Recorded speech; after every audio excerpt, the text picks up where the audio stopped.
Well, today I am sharing an unboxing of a Your Creative Studios box. I showed a picture or a quick video of the way the box comes when you first open it. And then I like to unwrap everything and to save a little bit of time in the video and then show you everything that's in the box. So I thought I had done that, but I wasn't recording, even though I thought I was. And so I'm going to show you the items after I've actually created my project, which you'll see next. I have most of the items here, gathered here, but I've used some, of course. So let me go through some of them. It's a beautiful box this time, as always. They're always beautiful items. They all mix and match so well. You can make some beautiful things with them. The boxes are chock full of wonderful items. So, okay, where do I start? So this set, actually I separated these. They should go together. There's a set of papers that, and by the way, I keep the packaging on a lot of these because it's so pretty and I can use that for different things. This set of papers has 6 sticker papers, 6 vellum papers, 6 art papers, and 6 pattern papers. So they're different, a little bit different weight. Some of the papers, some are stickers as I read, but here are the 6 patterns. So there's 6 patterns and there are 4 different types of paper with these same patterns. They're beautiful. I use some in my project, you'll see. And then they also come in the vellum, sorry for the noise, which I really love to show because they're so pretty. Look at that. So while I have this out, I think I have it upside down. These are the stamps. This stamp is this one. I stamped it very poorly at first. And then there's this one. This one I didn't stamp that great either, but you can see they're really pretty florals. And of course you can stamp better. I said this before and it's really true that I'm a very poor stamper. So while I have this paper out, there's also a little package of other vellum papers that are a little bit smaller. They're all florals. They're really pretty. They come in a package. I'll just spread some of these out, but I won't go through every single one, but you can see how pretty they are. They come in a package with papers that are not vellum like this. They're like a copy paper weight, and I really love these for collage. Let's see, these papers also are great for collage. These make great backgrounds. I use these in my project, so this is not all that came in the package because I used some, and there's some solid color ones. These are double-sided too, which is really nice. So let's see. I thought I was going to say something about that, but I don't know. So, and then we have clear stamps that look like postage stamps. These are very pretty too. I like that. I should have used these in my project. Now that I think of it, they'd be nice on a background. And then we have some other stickers that are label stickers that are also very pretty. And I saved this packaging. It got separated from some of the, I think, let's see, one of the papers sets, I think it was this one. Anyway, yeah, they came in here with these little embellishments and labels, and I saved that because it's cute and it can be used as a pocket in a journal. Let's see, these are really cool too. These are stickers. They are transparent as well. Let me get my paper, my white paper, to show you. They're like fragments. They're really pretty, and they look like they have burned edges. They're stickers, by the way, if I didn't already say that. And I won't go through all of them, but they are plants and florals. Some have writing on them. They're really nice. Kind of a jumble here, sorry. Look how pretty that is. Beautiful. There's a lot of these, a lot. Like I said, this box has a lot of items. This is a great box. They're all great, but this one is really great. It has stencils. I used one of these in my project, so it's a little dirty. But aren't these cool? Look at that pattern. And this one. And then this one's all cut up because I used it on my project, which you'll see. These are rub-ons. How pretty is that? I cut pieces out to use in my project. Save the packaging. There's instructions on the back on how to use them. You'll see me doing that. And, oh, and these are also great background papers. They're postcard faux postcard images, and then in the back they have this in a lighter shades, and then this one in like a craft paper shade, I would call it. Great for backgrounds as well. I think that's everything. Sorry, this is kind of backwards, but I think you get an idea of all the beautiful things in this box. So let's move on to the Okay, I forgot one more item that was in the box, and that's this beautiful washi tape. I wanted to make sure to show it because it's so pretty. So here we go with the project. I decided to make some journaling cards or journal cards for journals, and also some tags, which I'll show you at the end, the very end. So I'm picking out some papers that I want to collage a little bit on the background.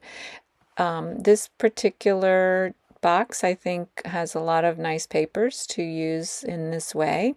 So I'm just looking for papers that have a little bit of variety in color, even though it's a very neutral sort of background.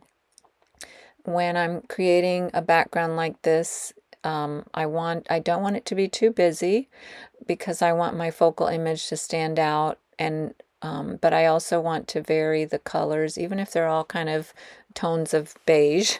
I want them to be different colors of beige, and to provide some variety and some interest. And also I want to have the papers, I usually cut them or trim them to different sizes.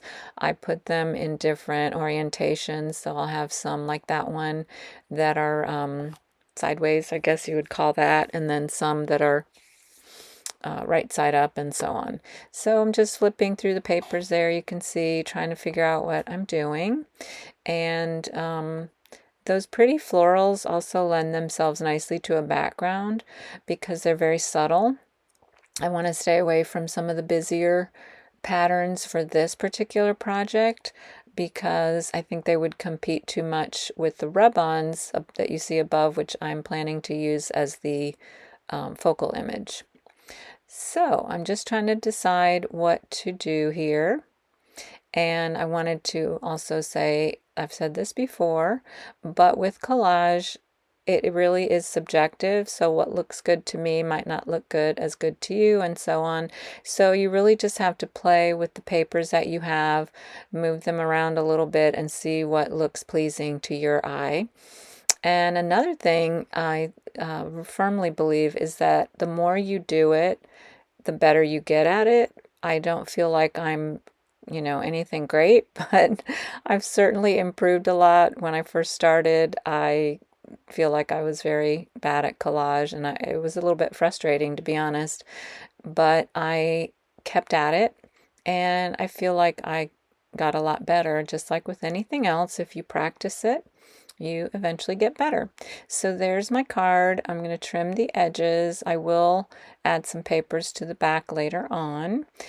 And the next thing you'll see is I'm going to add one of the rub-ons. You can see there's a big hole there where I cut one out. I cut this out of the video because I cut it out and then I stupidly put it down. I had separated it from the white background. You'll see what I mean in a minute. And then laid it down on top of the other rub-ons, and they got stuck together. So that was a silly. See that if you lay that down in the wrong place, it can get stuck because it's supposed to stick onto things. So you use that little tool to just rub the whole thing really well to make sure that your flower or whatever you're putting on is really well adhered. And you can see I'm trying the edges to see if it's adhering well, and at first it doesn't, so I go back to rubbing more and more, and there you have it. I think that came out so nice. And again, if something isn't coming up, I mean something is coming up, the part of the pattern, then you just put the plastic down again and use the little tool. So then I decided to use one of the labels on the card. As you can see, I had a lot of trouble figuring out where to put it, how to put it. Oh my gosh, silly. And which one to use. I do this a lot, and I try not to obsess, but it's really hard not to. So I'm thinking, tapping my fingers, what am I going to do? Looking at it. I should have cut all this out before I recorded the voiceover. But I guess it's good for you to see my struggles. Oh gosh. So the part of the problem with that fern, I wanted to use it, but part of the problem is that I thought it was too big in that corner. If I had just put the rub on a little bit higher, it would have worked better. But that's the way it goes. I wanted room to use the stencil at the top there, as you can see. So the solution is actually quite simple, and that is to just trim it. and then it'll fit in that space much better.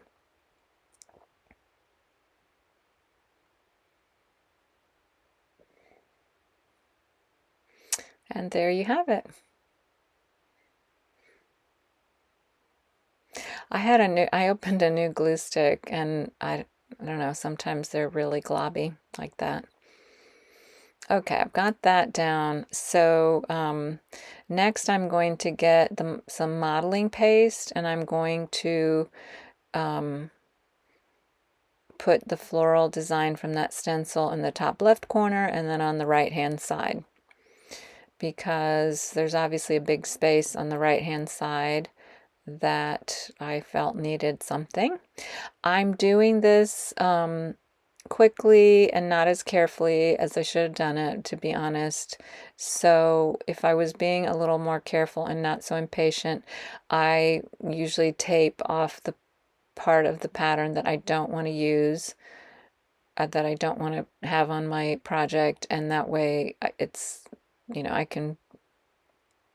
it's easier to put the modeling paste on there without making a mess. But no, I didn't do that this time. So I just decided to go for it and just, keep going.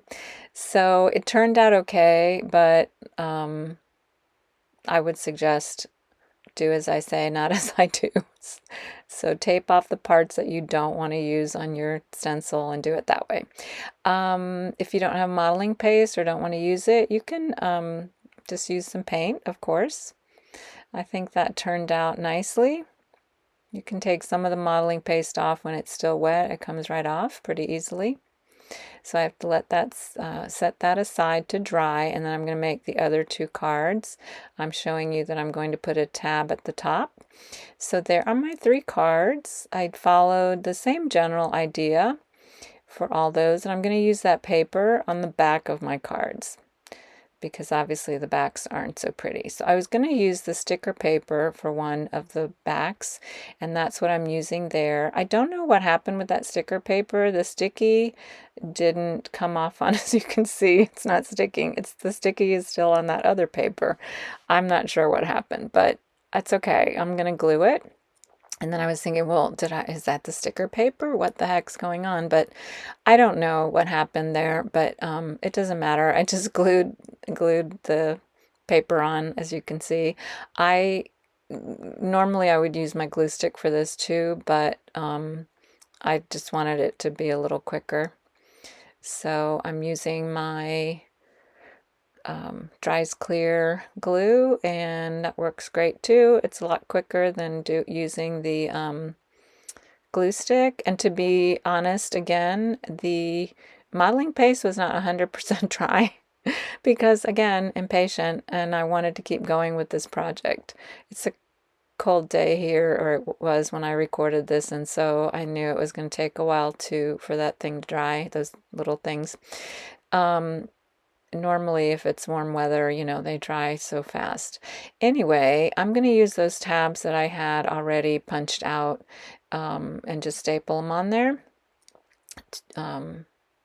for my cards. And I really like the way that looks. I'm going to back the other cards with the same paper and put the tabs on. And then I just wanted to share another idea I had with the vellum. I wanted to make tags. I've done this before, and I thought I'd share how easy it is to make these tags. For these, you can make them any size you want, but I went with the tall skinny size there. As you can see, I put some glue at the top. Really easy. I had kind of measured the other holes to be in the center, so now I'm just going to use that hole to punch my last hole, and then I will put the some sari silk ribbon through, and that's how easy it is. So I'll be back for a little wrap up of everything in just a moment. I'm back with a quick little recap. Here are my cards. I love the way they turned out, except I could have done a better job with my modeling paste, to be honest. I was just moving too quickly, trying to finish the project. Too impatient as usual, but I still think they turned out nicely. And oh, here's the back of one of them. And then my other tags, this is so super simple and quick, and I just think they are beautiful. So I hope you enjoyed this unboxing and quick little tutorial. Thanks for watching. I'll see you next time.